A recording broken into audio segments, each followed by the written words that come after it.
നമ്മൾ ഇന്ന് ഉച്ചക്കത്തെ ചോറിന് ചക്കക്കുരു മാങ്ങയും കറി വെക്കുന്നതാണ്. നമ്മൾ മാങ്ങ ഉണ്ടായിനി നല്ലോണം. അപ്പോൾ പച്ചമാങ്ങ പറിച്ചിട്ട് വെള്ളത്തിലിട്ടിട്ട് വെച്ചത്.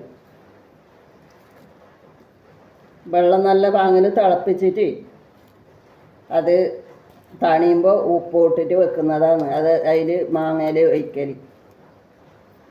പിന്നെ ഇപ്പോൾ കുഞ്ഞുങ്ങൾക്കൊന്നും ഇതൊന്നും ഇഷ്ടമല്ല. അതൊക്കെല്ലാം പിന്നെ ചിക്കനോ മുട്ടയോ അങ്ങനെയല്ലേ ഇഷ്ടമല്ലോ. പിന്നെ നമ്മളെ പോലത്തെ എങ്ങനെ വെക്കുന്നേല്ലോ.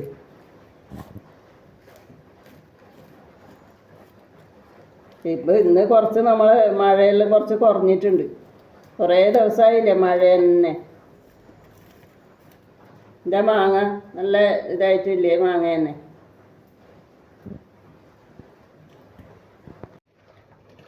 ഞാൻ ചക്കക്കുരു പിന്നെ ഉരിഞ്ഞിട്ടെടുത്തിട്ടുണ്ട് കേട്ടോ. ഇതാ പിന്നെന്ന് പറഞ്ഞാൽ ഇതിൻ്റെ ചുണങ്ങുകളില്ലേ, ഇതാണ് ഇതിൻ്റെ പോഷകം എന്ന് പറയുന്നത്. അത് കളഞ്ഞിട്ടില്ല, അത് ചിരണ്ടി കളഞ്ഞൂടാന്ന് പറയുന്നില്ലേ. ചക്കക്കുരു പിന്നെ ഉരിഞ്ഞിട്ട് ഞാൻ എടുത്തിട്ടുണ്ട്. മാങ്ങ ഇതാ മുറിച്ച് വെച്ചിട്ടുണ്ട്. പിന്നെ കുറച്ച് ഉപ്പ് ഇടുന്നത്.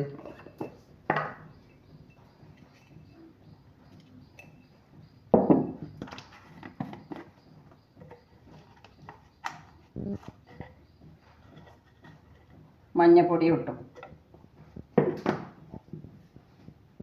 കുറച്ച് വെള്ളം കൂടി ഒഴിച്ചിട്ട് അടുപ്പത്ത് വെച്ചു. ഒരു ചക്കക്കുരു വേകുമ്പോൾ ആ മാങ്ങയിലേക്ക് ഇടാം. നമ്മളെ ചക്കക്കുരു മാങ്ങയും പിന്നെ കറി റെഡിയായി. ചോറ് കഴിച്ചു നോക്കട്ടെ ഞാൻ.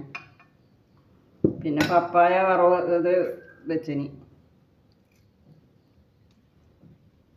പപ്പായ ഒന്ന് ഇതാക്കിയിട്ട് വറവ് ആക്കി. പിന്നെ ചാറ് കറിയൊന്നും വെച്ചിട്ടില്ല. അച്ചാറുണ്ട്.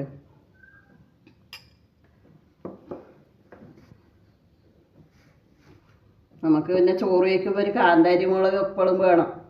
കാന്താരി മുളക് പറിച്ചിട്ട് ഇവിടെ തന്നെ കൊണ്ടക്കൽ.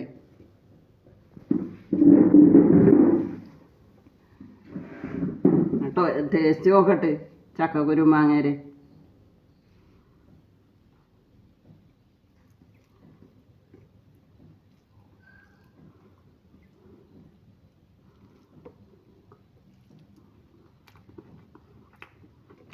സൂപ്പർ. നല്ല പുളിയുണ്ട് മാങ്ങക്ക്. മാങ്ങ നല്ല പുളി ഇതായിട്ടുണ്ട്. അപ്പോൾ എൻ്റെ വീഡിയോ ഇഷ്ടപ്പെട്ടു എങ്കിൽ ഷെയർ ചെയ്യുക, ലൈക്ക് ചെയ്യുക, കമൻ്റ് ഇടുക. വീണ്ടും നാളെ കാണാം.